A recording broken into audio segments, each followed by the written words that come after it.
Okay, this talk is going to be a bit more involved. What we're going to show is how a constant cost industry generates a flat supply curve. Let's begin.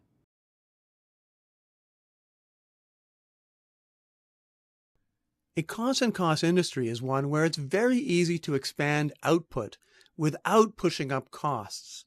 So for example, pencils, rutabagas, domain name registration, these are all constant cost industries. Think about pencils. We could easily increase the supply of pencils by quite a bit without pushing up the cost of producing pencils. Why not? Well, what do we need to produce more pencils? We need more wood, we need more graphite, we need more rubber.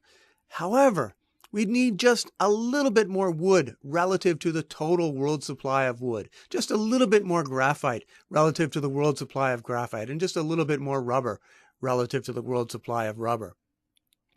In other words, we can increase the number of pencils produced, but only increase the demand for the inputs by a small and non-appreciable amount. We're not going to be pushing up the price of wood, for example, when we produce more pencils. The story would be different if it was housing. If we want to produce more housing, that's a big demander of wood. That would require a lot more wood and could potentially push the price of wood up. As we'll see, that would correspond to an increasing cost industry. What about rutabagas? Again, the idea is the same. We can easily increase the supply of rutabagas by a lot without increasing the price of the inputs, such as land or fertilizer. Rutabagas are simply too small a portion of the market for land or the market for fertilizer to have an appreciable effect on the price of these inputs, even if we were to increase the supply of rutabagas by a lot. Same thing with domain name registration. As the internet has expanded tremendously, it still costs about $6 or $7 to register a domain name, since it's very cheap to do that with just a few additional computers, a little bit more computer resources, very small portion of the total number of computers, and we can increase the supply of domain name registrars very, very easily.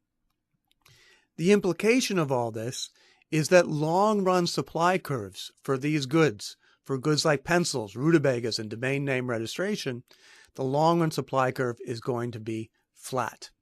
Let's take a closer look with a diagram. So in this diagram, we're going to show how a constant cost industry adjusts to a shift, an increase in demand. And in so doing, we'll in fact show why it's a constant cost industry. We're going to do so by looking at two things simultaneously, the market and the representative firm. So there are lots of firms in this industry, and we're going to pick just one of them to represent them all. Now we're going to begin with the market side, with which we're very familiar. Here is our demand curve, and here is our short-run supply curve. The quantity demanded is equal to the quantity supplied. That determines our initial or short-run equilibrium. In fact, this is also going to be the long-run equilibrium for reasons which will become clear. Now we also want the representative firm to be in equilibrium. So the firm is profit maximizing, so that means that price is going to be equal to marginal cost. And in addition, price will be equal to average cost because the firm is going to be earning normal or zero economic profits, normal profits. So this is our initial equilibrium. For the market side, quantity demanded is equal to the quantity supplied. And on the firm side, price is equal to marginal cost, so firms are profit maximizing, and price is equal to average cost, so profits are normal or zero. Okay, now let's look at what happens when we increase demand. Two things are going to happen. On the market side, of course, the demand curve will shift out, pushing up the price to a new equilibrium. On the firm side, as the price goes up, the firm will be expanding along its marginal cost curve.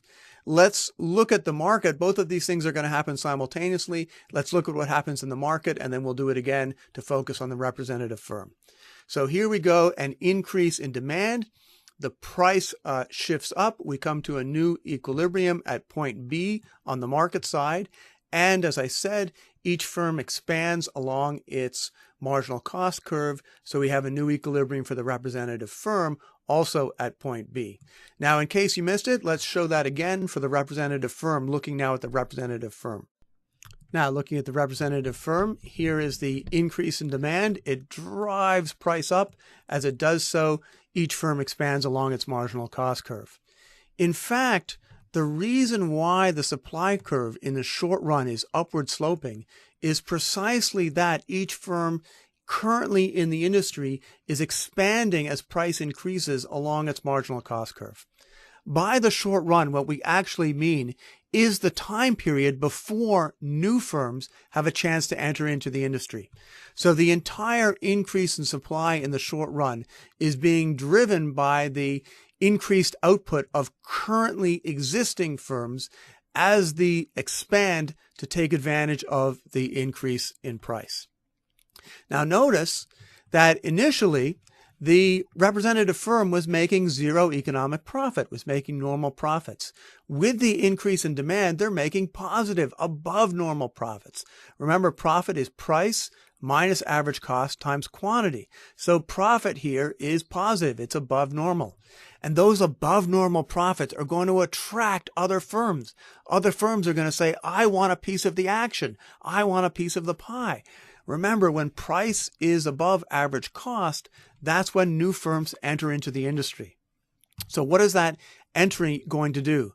Well, it's going to do two things. On the market side, it's going to shift out the short-run supply curve. It's going to shift the short-run supply curve to the right.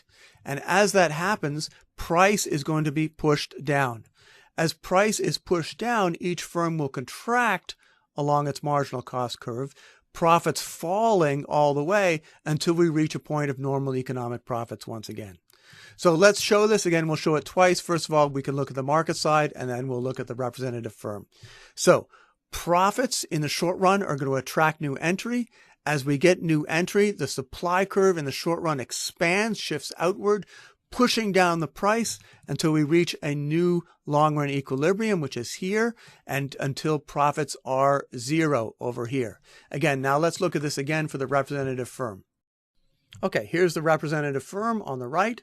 As profits attract entry, entry is going to push the price down, and here we go. Let's see what happens. As the price goes down, each firm contracts along its marginal cost curve. In fact, we can now see why the long-run cost curve is flat, because we begin at point A at the minimum point of the average cost curve, and we end at point C. Here's point C, which is also at the minimum point of the average cost curve. So the long-run supply curve is flat at the minimum point of the average cost curve. Now, where does our assumption of constant industry cost comes in? It comes in right here, because the idea is that when the industry expands with new entry, that isn't driving up the representative firm's costs. And the reason that is that this industry is small relative to its input markets. So when this industry expands, it doesn't drive up the price of its inputs. That means that this average cost curve isn't changing as the industry expands or contracts. Because this cost curve for the representative firm isn't changing, the only equilibrium with zero economic profit is at the minimum point, is when price is equal to average cost. So that's always price is going to be driven down in the long run to the minimum of this average cost curve, to the point where there's zero economic profits. So A and C are along a long run industry supply curve, which is flat. All right. That's a huge amount to take in. Let's just go over it briefly using this diagram. We began with an initial equilibrium at point A. An increase in demand pushed us in the short run to point B, where each firm was making positive profits. Those profits attracted new firms into the industry. Those new firms shifted to the right, the short run supply curve, pushing prices down until we reach a new point of long-run equilibrium. That new point of long-run equilibrium is precisely when we're back to zero or normal economic profits at the minimum point of the average cost curve. The average cost curve isn't shifting because input prices aren't changing as this industry expands or contracts, and that's why the long-run supply curve is flat. Whew! All right, that was a lot. What else? So we've now shown how an increasing cost industry leads to an upward slope supply curve. A constant cost industry leads to a flat or horizontal supply curve. And we're about to show how a decreasing cost industry, the unusual case, leads to a downward sloped supply curve, at least over some range. Let's do that next. If you want to test yourself, click Practice Questions. Or if you're ready to move on, just click Next Video.